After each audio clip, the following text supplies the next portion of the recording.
Welcome to the Legalpreneur Podcast. I'm your host, Andrea Sager, founder and CEO of Legalpreneur Inc. As a serial entrepreneur and someone that works exclusively with small business owners legally protecting their business, I'm dedicated to covering common legal issues faced by business owners, providing you with the business knowledge you need to catapult your business's growth and showing you just how some of the world's most elite entrepreneurs have handled these legal and business issues themselves. In true attorney fashion, the information in this episode is not legal advice. This is for informational purposes only, and you should always consult with your attorney before implementing any of the information in the show. Hey there, welcome back to another amazing episode of the Legalpreneur Podcast. I have a special guest, Elaine Lou Cartas, and she is here to talk about some amazing legal stuff and tell you all about her amazing business. She helps women of color. I love her for so many reasons, but I really support and back her mission that she's on to support women of color in so many different ways. And so here she is, Elaine. Thank you so much for joining me. Thanks for having me. When Andrea asked if I could be on, I was like, absolutely, because she's helped protect my butt many times, and also my clients. I've given her so many referrals because I let my clients know I am not your lawyer, but here is Andrea. Meet her. I know, and we appreciate that so much. And we just finished talking about how we can't even pay you an affiliate commission because when you refer legal services, we actually can't pay a referral fee to non-lawyers. So everything you sent us is just like out of the goodness of your heart. So we really appreciate it. But let's get started. Tell the audience your background and how you got to where you are today. And I love your background because you were in something just like completely different than where you are now. So I'm excited for the audience to hear your whole background. Yeah, so hi, everybody. I am Elaine Lou Cartas. I'm a business and career coach for women of color and allies, helping them create an abundant and enriching business, career, and legacy that doesn't follow the rules and actually honors the legacies from ancestors before them. So prior to being a business and career coach, I didn't have the experience of I know this sounds very mean, but you know what, Andrea? I feel like you and I are good friends. I didn't just become a coach because I copied another coach from another coach to become a coach. My experience actually comes from being a former grassroots organizer. So I am born and raised in California. I graduated college around the recession. For those of you that graduated around that time, it was hard to find a job. So I actually moved to Iowa. And I was a grassroots organizer, which meant I worked on this statewide Senate campaign and knocked on doors and did phone calls. I know that sounds very old school, but it was actually a wonderful experience. I did 400 calls a day.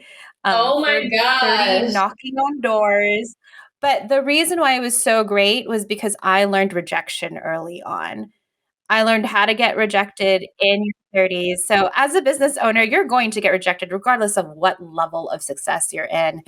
And I just, as you could imagine, hated working in politics. I lived in Iowa, Indiana, Montana, Massachusetts, New Mexico, working on different congressional races. I know it may seem weird, but I actually drove a truck and drove it across country.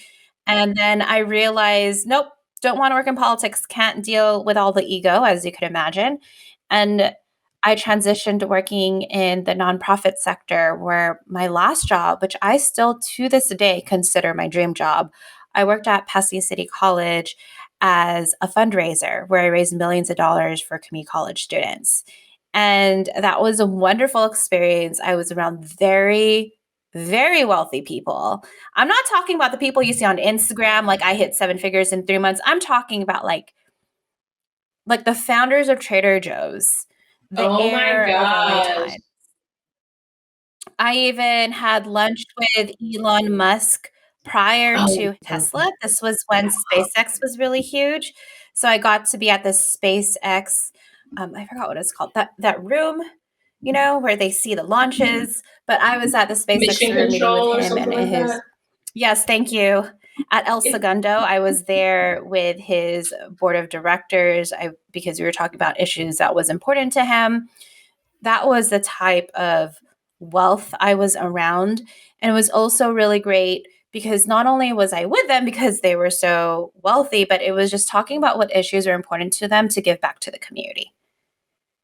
Like, one of my goals in life is to be a philanthropist. So recently, my old job, Pasadena City College, one of the co-founders of Amazon, Mackenzie Scott, who's also known as Jeff Bezos' ex-wife, but I don't like that title. I like Yeah. the title co-founders of Amazon. Yes. She just gave $30 million Mhm. to Pasadena City College. And Um, then when everything happened in June with the horrible stuff back in 2020, she gave $30 million each to 13 historical African American colleges.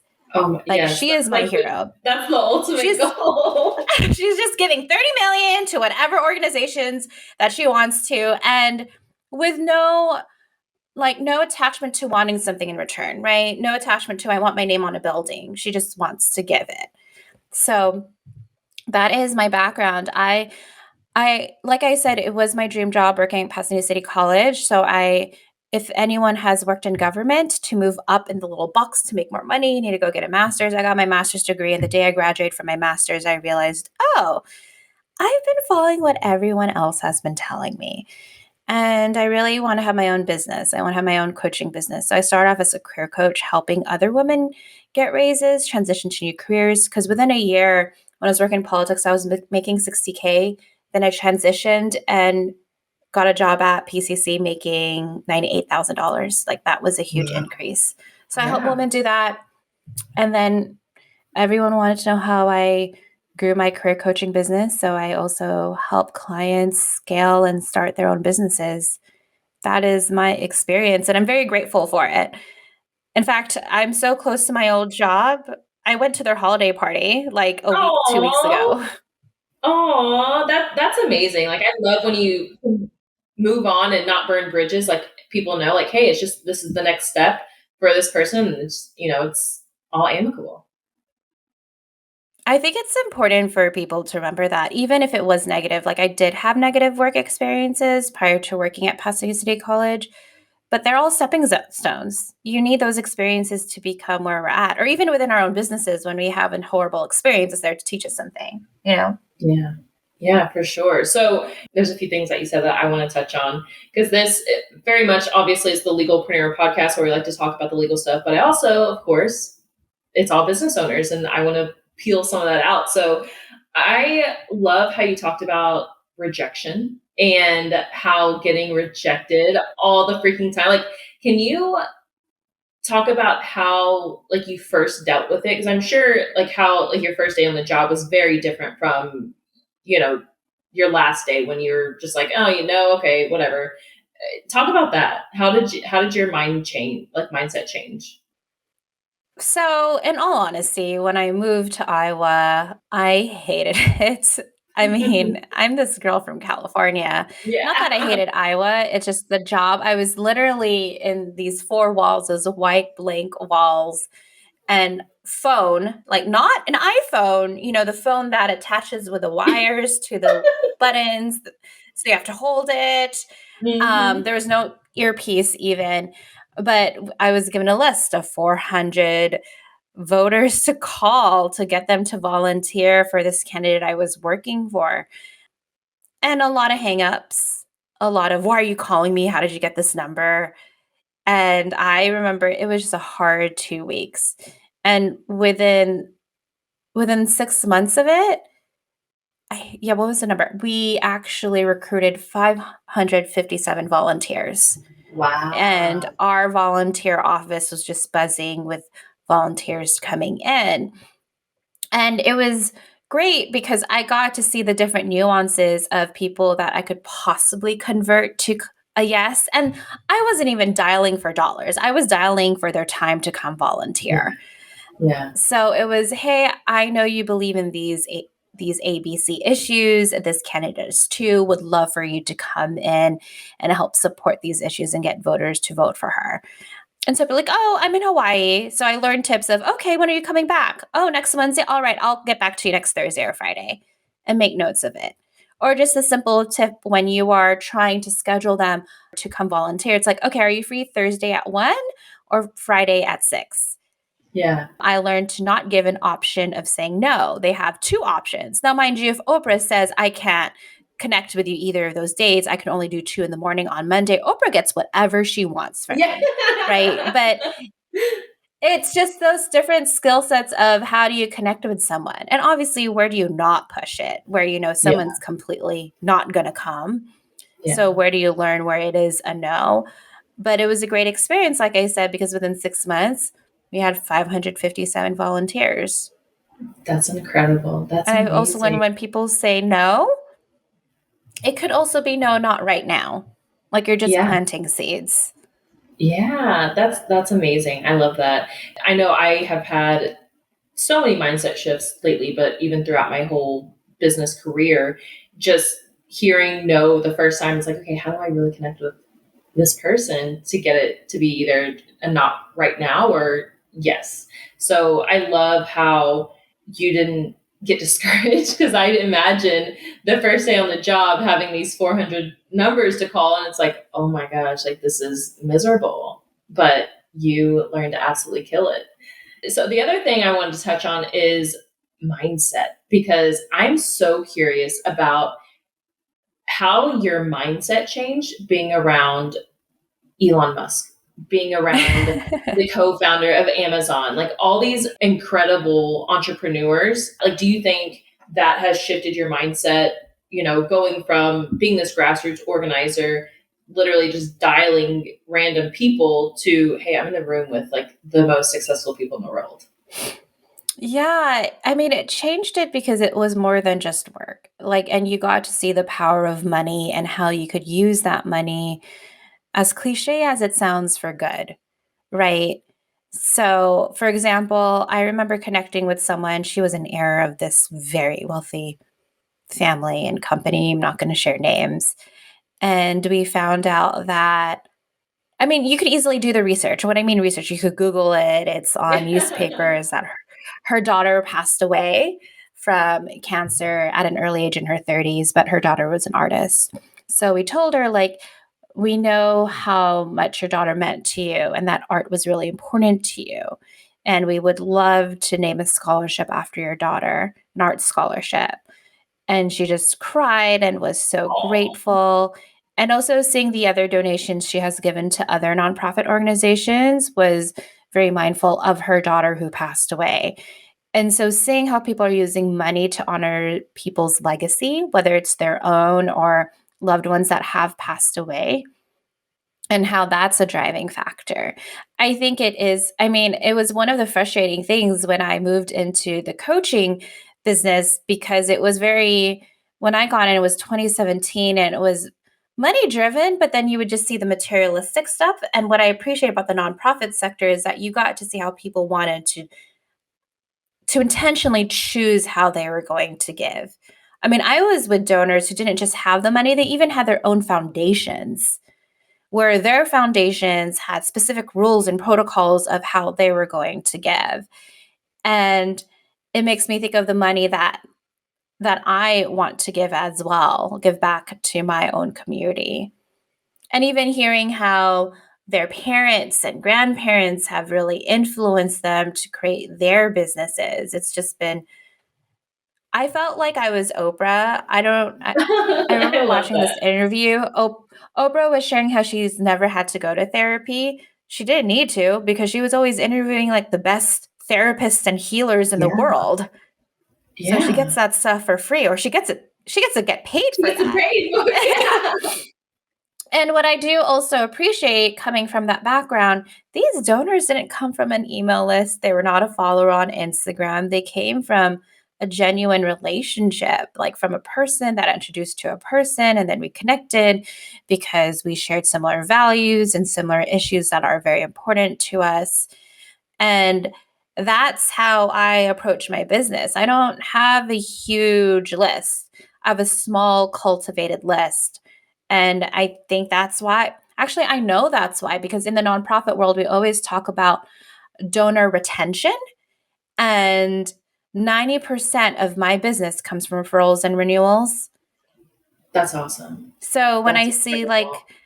new things come up, new social media platforms, like, yeah, that's cool, but I'm very intentional. Okay, but this is where my business comes from. And before I make a decision to invest my time and energy in a social media platform, it's is my audience and are my clients really there? Because our time, I mean, we're given only 24 hours a day, 7 days a week, regardless if you are Elon Musk, Mackenzie Scott, Andrea Yeah. Sager, or Elaine Cartas. And what are you Yeah. going to do with that time? That's what's important. Yeah. No, I love that. I love that. And you really do a great job at cultivating and nourishing your relationship. So I really admire that about you. And and I love seeing your wins on Facebook. And it's not like you're always celebrating your own clients. And I love that. I really love that. So, okay, let's take a little shift into the fun legal stuff. So, you guys, Elaine is part of the Legalpreneur membership. She has been a longtime client. She's one of my favorites. I don't say that about everybody. So, Thanks. It is recorded. Let's not delete or edit that out. yeah, you are one of my favorites just for a few reasons. But you also, one of the reasons is because you use the membership for exactly what it's meant for.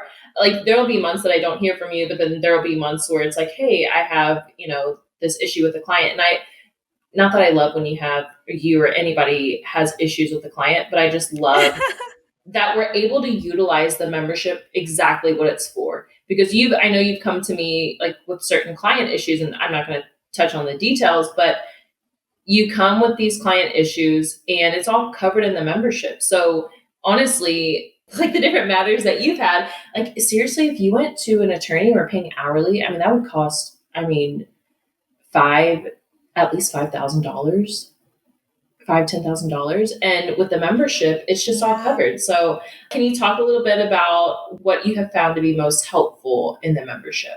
I will say, I'm not going to get into details of any of these situations, but just make it broadly. But I remember even prior to working with you when I first started my business, I was in a situation and I had to hire a lawyer, and that cost me a couple of $1,000s because they're timing you for how much time they respond to emails, to phone calls. And I will say, yes, spending the money is frustrating, but I think what's more frustrating is having to explain what your business is, especially if you are a coach, if you use online. So that is time taken away where I have to explain for 5 minutes. This is what I do and why it's like Mm-hmm. this. You and we met through Selena Sue. So I'm grateful for Selena. So I wasn't going through an issue at all when I found you. I just knew I need a lawyer to protect myself.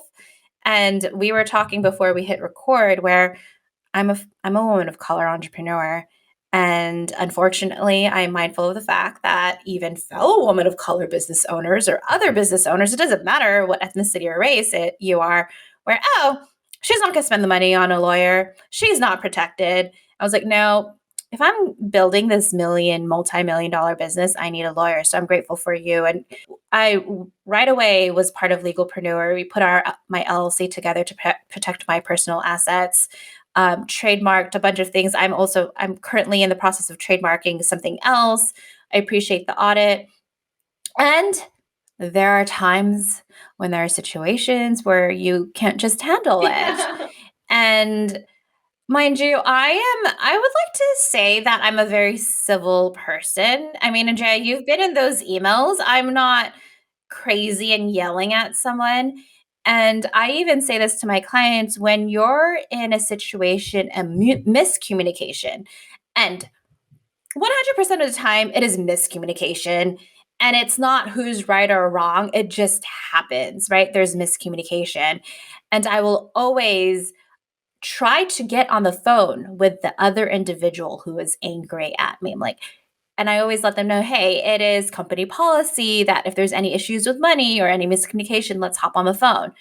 But when you deal with someone who doesn't know how to communicate, they will avoid having a phone conversation with you. And it's just emails and even probably mail. Not even kidding, this has happened to me. Unfortunately, a couple of situations, not a lot, but a couple, because I tend to want to hop on a phone. Like, there's a misunderstanding here. Let's just hop on a phone. But then they ignore it and they just keep sending emails. So that is when I bring Andrea in. The I'm like, tone moving forward, changes. all Yeah. conversations are CC'd with my lawyer. And it's interesting because then they'll try to take her away. I'm like, I am not. Yeah, the tone, when you lawyer up, the tone changes with the other person. I think the last situation I was in, someone was trying to get a refund and she went through the payment thing and didn't even communicate with me, and it wasn't even her getting a refund. I was more frustrated of the fact that she didn't want to communicate with me because I would have happily given her the refund. It's just we are human beings. Like, let's get on the phone. And I just replied to her, "Hey, saw you wanted the refund. Wanted to let you know if you hopped on the phone, I would have happily given it to you. But moving forward, because there was no communication between us, my lawyer Andrea CC to this email moving forward. I am not scared to use Andrea. In fact, I even I think the last email I sent you, and Jay, I was like, moving forward, if there's any miscommunications with payments, I am CCing you in these emails. And Jay, are you cool with that? And I know you said it's fine, but it's so nice to have Andrea and her team. I know it's not all Andrea in my team, Yeah. in my corner. We've seen the CC thing because I've started telling clients to do that more often, especially regarding payments, because clients will ghost or whatever, any payment issues. So I've told clients they can just CC me and just say, hey, look, I really don't want to, get legal involved, but I'm CCing my attorney here to make sure they're in the loop or something like that. And every single time, like the tone changes. Like I don't even have to respond to an email. They'll look me up and they're like, oh shit, like she's a real attorney. Like I gotta take care of this. When I CC Andrea, I was like, I've CC'd Andrea Sager, and I hyperlink her website to just know that I am not bluffing and that I am paying her. Because unfortunately, like in the beginning, the lawyers you hire is a friend who just got their legal degree. And no, I've hired Andrea. And also beyond I don't call it difficult conversations. I call it conscious conversations with people, and it's coming to an understanding. But I've also used Njeo where, like, reviewing contracts. Like, I just recently hired a podcast manager, or when clients have questions about specific things in the contracts that they would like to change or more clarity, then I ask Andrea. So those are not uncomfortable things, but it's just nice knowing that I have Andrea. I was just sharing with Andrea as well. Like, I had a client ask me, "Hey, can you review my legal, like, this contract I drafted?" I'm like, I legally cannot because I am not a lawyer. And mind you, I do that all the time. And that's why I refer so many people to Andrea. Or even when my clients ask me about like traumatic events. As a business owner, you have to live in integrity. I'm like, I even tell people, and mind you, I have two therapists. I'm like, I know you need help with this. And I suggest, because I've been in a similar situation, that you seek a therapist. So I am mindful of drawing the boundaries and the line of how I could service my clients. And the best way I could be an incredible entrepreneur and business owner to my own clients is letting them know, hey, these are different people that could support you, especially with legal support. I work with Andrea. You should connect with her. I can't answer these questions because I am not a lawyer. Yeah, I know. We're so grateful for you because you send people to us all the time. All the time. Before we wrap up, I have one last question that I ask all the guests, and that is, what's your number one business tip? Like, not about legal stuff, just what is your number one business tip? Why are you doing this in the first place? I'm serious. Why? Is that the question? No, not the question. It's the business tip. So I don't know if you're going to share the video, Andrea, but sure, I'll just hold it up. Like, for me, I have this picture of my grandmas, right? One of them just passed away. But the reason why I say my business tip is just, what is your why? Really, the tip is, remember what is your why, because it's hard.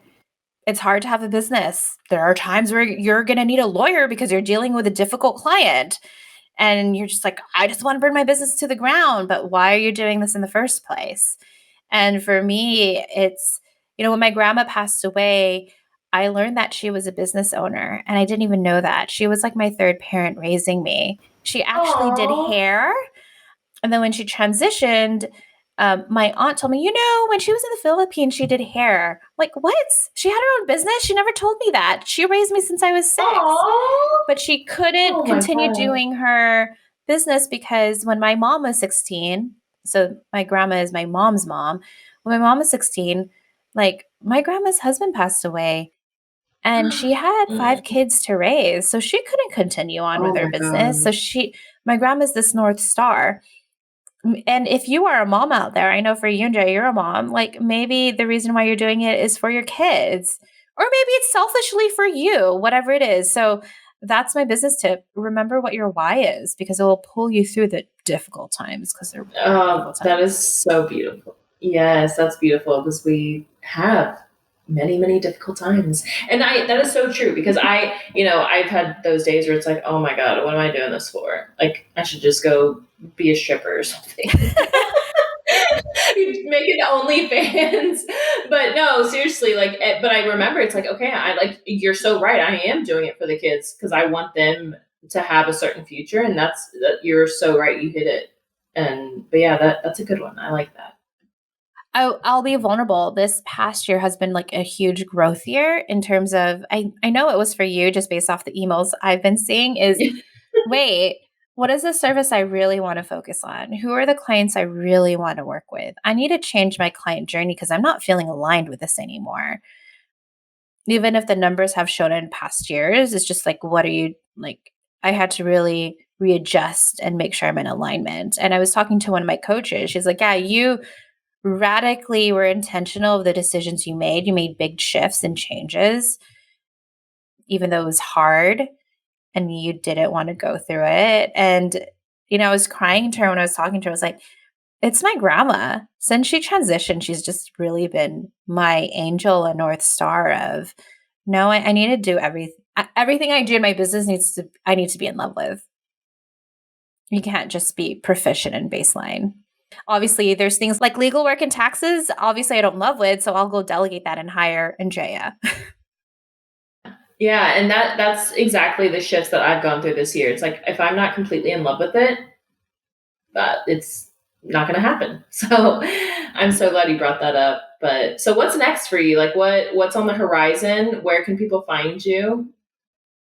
Yeah, well, we've been in email exchange. So what I'm excited for is I'm going to be launching my own podcast. So yes, it's already trademarked because I've worked with Andrea's firm. Do you love my little Yes. plug in there? It's the Color Your Dreams podcast. It's not out yet. It will be out in February, so I don't know when this podcast interview is going to be launched. So that's when it is. But if you guys want to find me, check my website. It's elainelou.com, ELAINELOU.com, or you could follow me on Instagram at Elaine Lou as well, but there's a little underscore after my name. Yeah. And we'll put all that in the show notes. So we can coordinate this to come out like right when the podcast comes out. That way we Oh, I can appreciate send all it. of our listeners over and give her a 5-star review. Give her all the love, you guys, because I know her podcast is going to be serving so many entrepreneurs, not even just people of color, and not just women. It's going to serve so many people. So I'm really excited for you and the podcast. Thank you. I appreciate it, Andrea. Alrighty, And you guys. for everybody, hold on, I'm going to do a pitch for you, Andrea. For anyone that is on the fence, feel free to send me a message on Instagram and ask any questions you may have about Legalpreneur. But it's so alleviating and refreshing to know I have a lawyer basically 24/7. So if anyone tries to mess with me, and yes, don't mess with me, you're going to have to deal with my lawyer. Absolutely. Absolutely. Thank you so much for that. Oh my gosh, this has been so much fun. I'm so glad we got to do this. Thank you, Andrea. And everybody, seriously, go give Elaine all the love. Check out her podcast and leave us some love on Instagram. As a reminder, you guys, Selena Sue is hosting her free publicity training. It's a webinar teaching everything you need to know about publicity. It's coming up this month. Don't miss it. Seriously, I've given you my story on Selena Sue and how it has helped me and my businesses grow tremendously. So go to that training. It's absolutely free. I'm going to be there as well because I always love a good refresher when it comes to publicity. So sign up. The link is in my show notes, and I'll see you there. Here at Legalpreneur, we're committed to providing a supportive legal community for all business owners. I know how scary the legal stuff can be. If you found this information helpful, I would be so grateful if you could share it with a fellow business owner. And quite frankly, it doesn't cost anything to rate, review, or subscribe to the show. Your support helps me reach more listeners, which allows me to support more business owners in their entrepreneurial journey. Have any questions or comments about the show? Feel free to drop me a line on Instagram. I promise I read all of the messages and comments. And if you want to be a guest on the show or know someone that would make a great guest, simply fill out our application form and a team member will reach out if we think it's a good fit. I'll see you in the next episode.